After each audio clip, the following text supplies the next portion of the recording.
सब भैयान को राम राम, जय बाबा की, जय श्री राम। तो सुग्रीव जी ने जब ये सुना कि बानर बहुत हर्षित हो रहे हैं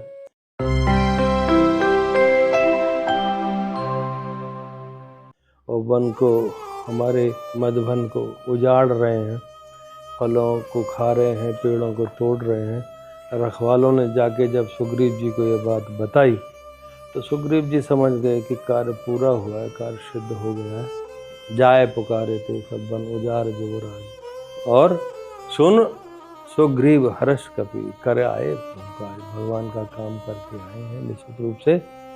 ऐसा सुग्रीव जी मन में विचार करने लगे। विचार कर रहे हैं सुग्रीव जी बैठे हुए कि निश्चित रूप से प्रभु का काम हुआ है। अगर ऐसा नहीं होता, जो ना हो तो सीता सुध पाई, अगर ये सीता माता की खोज नहीं कर पाते बानर तो मधुवन के फल सके कि खाई, तो मधुवन के फलों को खाते नहीं, मुंह लटका होता और आने की हिम्मत भी नहीं होती, इतना हर्षोल्लास के साथ नहीं आ रहे होते। इसका मतलब ये है कि सीता माता की इन्होंने खोज कर ली है। ऐ विद मन विचार कर राजा, ऐसा राजा सुग्रीव मन में विचार करने लगे। आए गए कपि सहित समाजा, इतनी देर में बानर सब समाज के साथ यानी सारे बानर इकट्ठे होके सुग्रीव जी के पास आ गए। आए सबई नावा पद सीसा, मिले सबई अति प्रेम कपीसा। और वहाँ सुग्रीव जी के सामने जाके उन्होंने सर झुकाया और सबसे मिले, और सुग्रीव जी भी सब बानरों से मिले। बानरों से मिल के उनकी कुशलता पूछी कुशल कुशल पद देखी, और राम कृपा भाकाज विशेषी। सब सुग्रीव जी भी सबसे मिले और राम कृपा भाकाज विशेषी, विशेष रूप से कार्य सिद्ध हुआ है ऐसा सबने बताया कि प्रभु आपकी कृपा से भगवान राम का कार्य सिद्ध हुआ, भगवान राम की कृपा से कार्य सिद्ध हो गया है।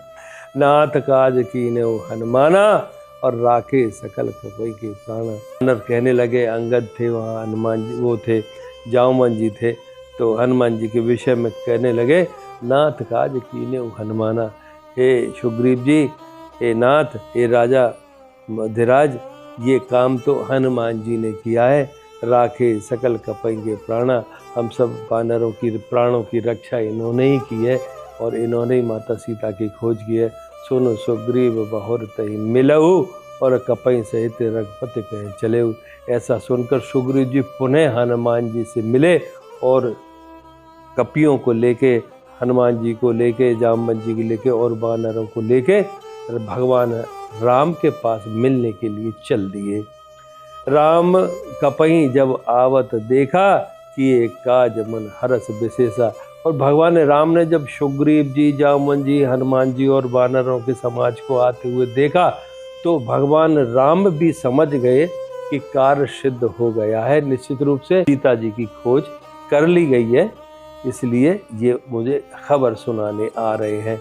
ऐसा भगवान राम ने भी अनुमान पहले से ही लगाया। फटिक शिला बैठे दो भाई, परे सकल कपि चरणन जाई। फटिक शिला, इस फटिक की जो शिला थी उस पे दोनों भाई राम लक्ष्मण बैठे हुए थे और सभी बानर समाज ने जाके वहाँ उनके चरणों में ढोक लगाया, प्रणाम दंडवत किया और अपनी बात कहने लगे। प्रीत सहित सब भेंटे, रघुपत करना पुंज, पूछी कुशल नाथ अब कुशल देख पद कंज। तो सब वहाँ जाके जब शीश झुकाया और भगवान राम ने सबसे बड़े प्रेम से भगवान राम सबसे मिले और सबसे कुशलता पूछी, और पूछी कुशल नाथ अब कुशल देख पद कंज। और बानरों ने उसका जवाब दिया, प्रभु आपके चरण कमलों की कृपा से, आपकी कृपा से सारा कार्य सिद्ध हो गया है, कहीं तनिक भी कोई दिक्कत नहीं है, माता सीता की खोज कर ली गई है।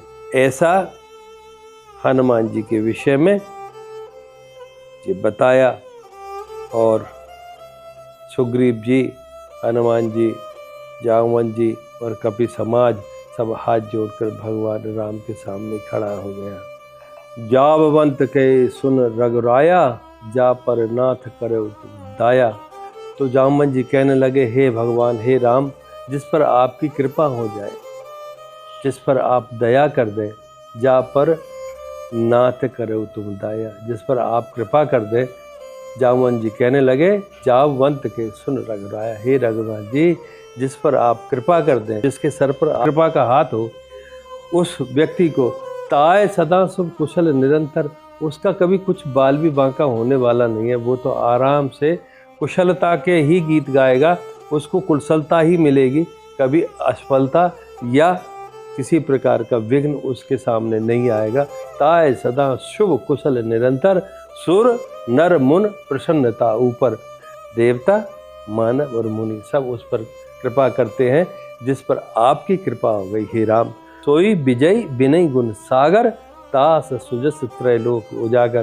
त्रिलोक में ये तो जगत विख्यात है ये बात, सोई जिस पर आपकी कृपा होती है वही विजयी होता है और वो गुणों की खान बन जाता है, नाना प्रकार के गुणों की खान भी बन जाता है और वही विजय होता है। प्रभु की कृपा भयो सब काजू, जन्म हमारा सफल हुआ आजू। प्रभु की कृपा से आज हमारा भी जन्म सफल हो गया, क्योंकि आज प्रभु की कृपा से माँ सीता की खोज का कार्य सिद्ध हुआ, हमारा कार्य सिद्ध हुआ और हमारा जन्म सफल हो गया। नाथ पवन सुत कीन जो करनी, सहसौ मुख न जाए सो वर्णी। हे नाथ, पवन सुत हनुमान जी ने जो कार्य किया है, जामवंत जी कह रहे हैं भगवान राम से कि हे नाथ, हे रघुनाथ जी, जो हनुमान जी ने कहा, पवन सुत हनुमान जी ने जो कार्य किया है, सहसौ मुख न जाए सो वर्णी, वो हजारों मुखों से भी कही नहीं जाती है, उसका वर्णन कहा नहीं जा सकता। इतना सुंदर कार्य करके आए हनुमान जी। पवन तनय के चरित्र सुहाए, जावंत रघुपति सुनाए। हनुमान जी ने लंका में जो कुछ किया वो सारी कथा हनुमान जी ने जामवंत जी को सुनाई और जामवंत जी ने वो पूरा चरित्र हनुमान जी का रघुनाथ जी को सुना दिया। तो रघुनाथ जी को इनका चरित्र हनुमान जी का बहुत सुंदर लगा। सुनत कृपा निधि मन अत भाए, हनुमान जी का चरित्र मन को भा गया। श्री राम जी के को पुनः हनुमान हरस ये लाए, और उठकर उन्होंने हनुमान जी को गले लगा लिया। भगवान राम ने कहो तात कई भांत जानकी, और रहित करित रक्षा सुपान की। हे तात, मुझे ये बताइए, हे हनुमान जी मुझे ये बताइए कि उस लंका में जानकी जी अपने प्राणों की रक्षा कैसे करती है। कितने दुखी और कितने भारी मन से उन्होंने ये बात पूछी माता सीता की कि लंका में वो अपने प्राणों की रक्षा कैसे करती है, क्योंकि चारों तरफ उसके आसुरीय लोग हैं, सब असुर लोग हैं, आसुरीय शक्तियाँ वास करती हैं, वो कैसे अपने प्राणों की रक्षा करती होगी। ऐसा हनुमान जी से भगवान राम पूछने लगे।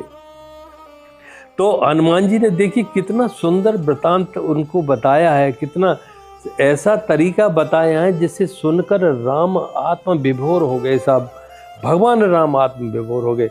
नाम पहाड़ दिमिसनिस, आपका नाम रात दिन पहरा दे रहा है उनका, तो प्राण निकल के कहाँ से जाएगा। और ध्यान तुम्हार कपाट, और जो ध्यान है उसने किवाड़ बंद कर लिए हैं, बाहर प्राण के बाहर आने का रास्ता ही बंद कर दिया है।